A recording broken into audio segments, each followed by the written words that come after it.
बिस्मिल्लाहिर्रहमानिर्रहीम अस्सलाम वालेकुम welcome to literature with WB. और आज की हमारी वीडियो का टॉपिक है introduction to ESP. ESP stands for English for specific purposes. तो आज के इस वीडियो में हम लोग डिस्कस करने जा रहे हैं। First of all we will discuss difference between ESP and general English means GE. उसके बाद हम लोग देखेंगे definitions of ESP, absolute characteristics और वेरिएबल कैरेक्टरिस्टिक्स। उसके बाद टाइप्स ऑफ ईएसपी देखेंगे और टाइप्स में हम लोगों के पास है इंग्लिश फॉर एकेडमिक पर्पसेस और इंग्लिश फॉर ऑक्यूपेशनल पर्पसेस। और एट द एंड हम लोग देखेंगे एडवांटेजेस ऑफ ईएसपी। तो चलिए इस वीडियो को शुरू करते हैं। सबसे पहले हम लोग बात करते हैं जनरल इंग्लिश की, क्योंकि जनरल इंग्लिश की अगर समझ आ जाएगी तो ऑफ कोर्स ईएसपी की भी इजीली बाद में समझ आ जाएगी। जनरल इंग्लिश जो है ये है कि जो हम लोग आम इंग्लिश बोलते हैं ना, जो कि हम लोग कम्युनिकेशन के लिए जो यूज होती है हमारी, उसको बोलते हैं जनरल इंग्लिश। ये किसी भी स्पेसिफिक एक्टिविटी या फिर किसी भी स्पेसिफिक हम लोग इन्वायरमेंट के लिए नहीं सीखते, बल्कि ये सिर्फ इसलिए ज़रूर हम लोग सीखते हैं कि हम लोग डेली की जो कन्वर्सेशन है उसको कर सकें, कम्युनिकेशन कर सकें। और जो ईएसपी है मतलब इंग्लिश फॉर स्पेसिफिक पर्पसेस, नाम से ही जाहिर हो रहा है कि हम लोग इंग्लिश जो है वो किसी स्पेसिफिक पर्पस के लिए जो सीखते हैं उसको बोलते हैं ईएसपी।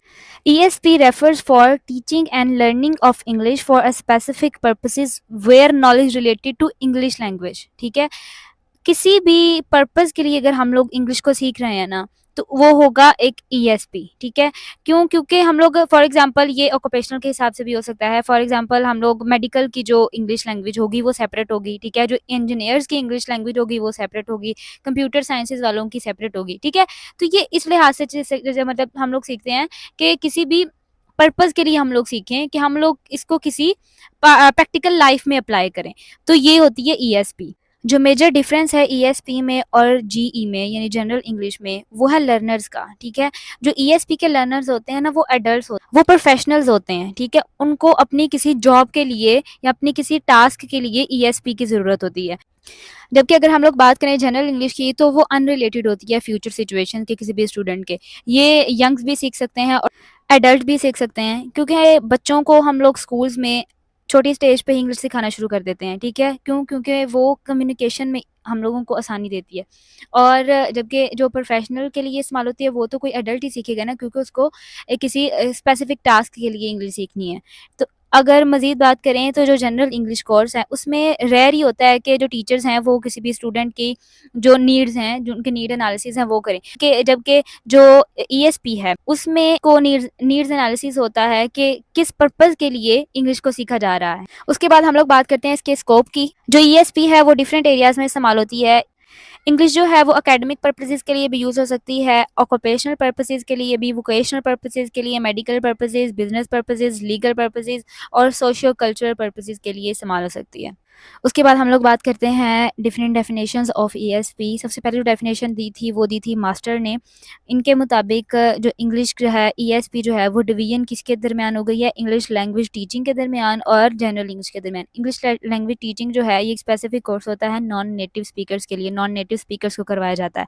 तो उनके मुताबिक ये डिवीजन है between English language teaching ELT के दरमियान और जीई के दरमियान। ठीक है, उसके बाद है जो नेक्स्ट डेफिनेशन है उसमें क्या कहा गया है कि ये ईएसपी जो है ये ऐसी लैंग्वेज है जो कि एक स्पेसिफिक पर्पसेस के लिए, स्पेसिफिक नीड्स के लिए हम लोग इसको सीखते हैं। उसके बाद हचिंसन और वाटर्स ने जो ईएसपी की डेफिनेशन दी है उनके मुताबिक ये जो है ये एक अप्रोच है। ठीक है, अप्रोच है, ये एक प्रोडक्ट नहीं है बल्कि एक अप्रोच है। इसका क्या मतलब हुआ कि ईएसपी जो है ये एक पेडागोजी है, सिलेबस हैं और टीचिंग मटेरियल है, और ये एक फ्लेक्सिबल टीचिंग मटेरियल है जो कि मॉडिफाई करता है किसी भी लर्नर्स की नीड्स को। इसलिए ईएसपी का जो फंडामेंटल फंक्शन है वो क्या है कि why does this learner needs to learn a foreign language, ये क्वेश्चन है। ईएसपी का जो मेन फंडामेंटल एक फंक्शन है वो ये है कि क्यों किसी लर्नर को एक फॉरेन लैंग्वेज सीखने की ज़रूरत पड़ रही है। उसके बाद जो एक स्टीफन ने जो एक डेफिनेशन दी थी वो दी थी in the term of absolute और वेरिएबल कैरेक्टरिस्टिक्स के लिहाज से। एवंस और जॉन ने जो कि लिंग्विस्टिक्स से, इन्होंने मॉडिफाई कर दिया उसके बाद इस डेफिनेशन को, और इन्होंने एब्सोल्यूट कैरेक्टरिस्टिक्स इन ईएसपी का कंट्रास्ट किए किसके साथ? जनरल इंग्लिश के साथ, और रिमूव कर दिया इसको उससे। और उसके बाद इन्होंने कुछ वेरिएबल कैरेक्टरिस्टिक्स को ऐड किया। इसकी जो डेफिनेशंस हैं ये इस तरह से हैं कुछ कि एब्सोल्यूट कैरेक्टरिस्टिक्स जो होती हैं ना ये फिक्स्ड होती किसी भी ईएसपी कोर्स में। सबसे पहले हम लोग देखते हैं कि इसमें जो है सबसे पहली नीड क्या है कि लर्नर्स की जो स्पेसिफिक नीड्स हैं ना, उसको सामने रखा जाए। जो उनका करिकुलम है, जो भी डिज़ाइन करना है, उनकी नीड्स के लिहाज से डिज़ाइन किया जाए।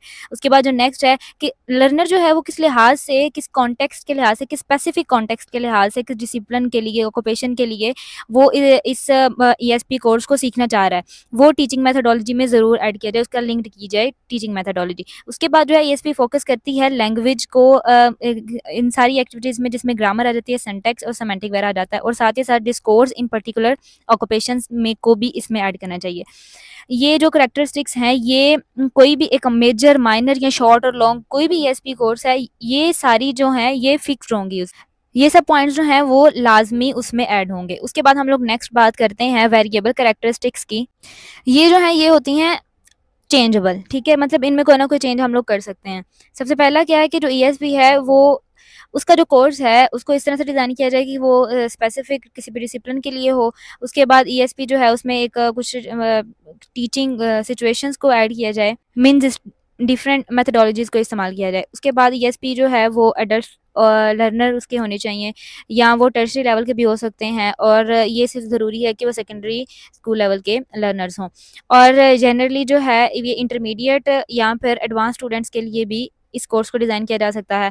और इसमें जो ईएसपी का जो कोर्स है ना, उसमें बेसिक नॉलेज होना चाहिए किसी भी लैंग्वेज सिस्टम के लिए। उसके बाद हम लोग बात करते हैं टाइप्स ऑफ ईएसपी। इसकी 2 टाइप्स हैं। सबसे पहली है इंग्लिश फॉर एकेडमिक पर्पसेस और दूसरी है इंग्लिश फॉर ऑक्यूपेशनल पर्पसेस। जो ईएपी है, मतलब इंग्लिश फॉर एकेडमिक पर्पसेस, ये रेफ़र करती है फॉर्मल इंग्लिश लैंग्वेज को, और ये कोई भी जो ये स्टूडेंट सीखते हैं क्लासरूम्स में, यूनिवर्सिटीज़ वगैरह में और कॉलेजेस वगैरह में। ये कनेक्ट किससे होती है? हमारी कम्युनिकेशन स्किल्स से, जो कि यूटिलाइज़ करती हैं educational environment like talking to teachers और हमारे जो बड़े हैं उनसे। और उसमें राइटिंग असाइनमेंट्स आ जाता है, और हमारे एग्ज़ाम्स के लिए जिस इंग्लिश की हमें ज़रूरत पड़ती है, मतलब एग्ज़ाम में तो लिखना है ना पेपर में, उसके लिए हम लोगों को ज़रूरी होती है। और ये जो है ये कोर्सेज़ होते हैं वो डेवलप करते हैं किसी भी स्टूडेंट की लैंग्वेज को, और जो कि बाद में किसी भी स्टूडेंट की प्रोफेशनल डेवलपमेंट, क्योंकि ऐसी स्पेशल वोकैबुलरी इसमें यूज़ होती है जो कि बाद में जाके प्रोफेशनल डेवलपमेंट के लिए भी कोई किसी भी स्टूडेंट की वोकैबुलरी को एनहांस करती है। उसके बाद अगर इंग्लिश फॉर ऑक्यूपेशनल पर्पसेस की बात की जाए, तो ये जो है ये स्पेसिफिक हमारी कोई भी हो सकती है, कम्युनिकेशन रिटन हो या ओरल हो। ये प्रोफेशनल कॉन्टेक्स्ट के लिहाज से होती है, for example law, engineering, business, computer sciences, software engineering और मेडिकल वगैरह। उसके बाद हम लोग थोड़ा-सा मज़ीद बात करते हैं इंग्लिश फॉर एकेडमिक पर्पसेस के लिए। जैसे कि मैंने पहले ही बता दिया कि ये हम लोग स्कूल और यूनिवर्सिटीज़ वगैरह में सीखते हैं, जो कि हम लोगों को इन्फॉर्मेशन देती है बाय यूजिंग फॉरेन लैंग्वेजेस, क्योंकि इंग्लिश हमारे लिए एक फॉरेन लैंग्वेज है। फॉरेन लैंग्वेज को यूज़ करते हुए हम लोग किसी भी इन्फॉर्मेशन को गेट कर रहे हैं, किस तरह से? एकेडमिक पर्पसेस के लिहाज से। और ये किस तरह से किसी भी स्टूडेंट की स्किल्स को इम्प्रूव कर सकती हैं, लिसनिंग से नोट टेकिंग और राइटिंग स्किल्स और दूसरे एकेडमिक कॉन्टेक्स्ट वगैरह हो सकते हैं। इसकी भी फर्दर 4 सब डिवीजन्स हैं। सबसे पहली जो है वो English for science and technology, English for legal purposes, English for medical purposes, English for management, finance और इकोनॉमिक्स पर्पसेस। उसके बाद हम लोग इसकी बात करते हैं English for occupational purposes. English for occupational purposes जो है ये किसी भी प्रोफेशनल पर्पसेस के लिहाज से हम लोग यूज़ करते हैं, और इसमें वोकेशनल पर्पसेस आ जाती हैं, जो कि फोकस करता है किसी भी कॉन्टेक्स्ट के लिहाज से कि किस कॉन्टेक्स्ट के लिहाज से किसी भी इंसान को लैंग्वेज की ज़रूरत है। उसके बाद हम लोग बात करते हैं एडवांटेजेस ऑफ ईएसपी। जो जनरल पर्पसेस हैं, इंग्लिश फॉर जनरल पर्पसेस जो है ये हम लोगों को किस कॉन्टेक्स्ट के लिहाज से सिखाई जाती है कि हम लोग ये स्कूल से सीखते हैं, ठीक है?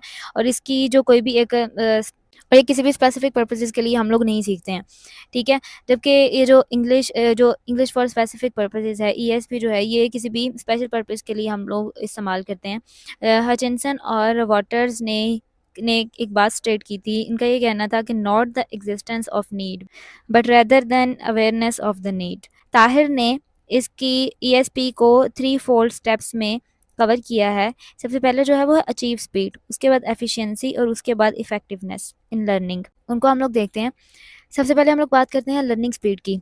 अब ईएसपी कोर्स जो होते हैं वो पता होता है कि क्योंकि वो एक किसी भी स्पेसिफिक कॉन्टेक्स्ट के लिहाज से सीखे जाते हैं, और जब किसी भी इंसान को ये पता होगा कि मैंने किस कॉन्टेक्स्ट के लिहाज से मेरी नीड्स क्या हैं, तो उसकी ये जो स्पीड होती है वो लर्निंग स्पीड जो होती है वो इन्हांस हो जाती है इमीडिएटली। उसके बाद जो नेक्स्ट है वो है लर्निंग एफिशिएंसी।